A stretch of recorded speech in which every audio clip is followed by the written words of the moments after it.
سقوط Baghdad مسلمانوں کی تاریخ کا ایک ہولناک واقعہ ہے، اور اس واقعے کا پس منظر یہ ہے کہ تاتاریوں کی بے پناہ عسکری طاقت کو جلال الدین خوارزم نے کامیابی کے ساتھ چیلنج کیا اور چنگیز خان کی فوجوں کو کئی محاذوں پر شکست سے دوچار کیا۔ لیکن جلال الدین خوارزم کی عسکری قوت محدود تھی اور اسے مزید فوجیوں کی ضرورت تھی۔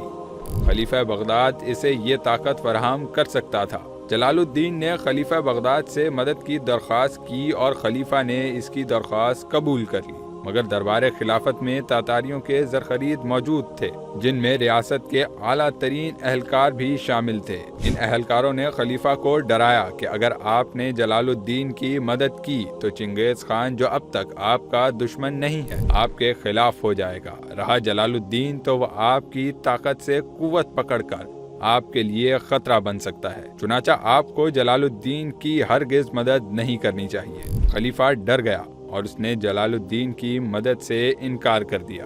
جلال الدین محدود لشکر کے ساتھ جب تک چنگیز خان کے خلاف لڑ سکتا تھا لڑا، اور پھر تاریخ کے صفات پر غائب ہو گیا۔ لیکن جلال الدین کے منظر سے ہٹتے ہی تاتاریوں نے بغداد پر حملہ کیا اور بغداد کی اینٹ سے اینٹ بجا دی۔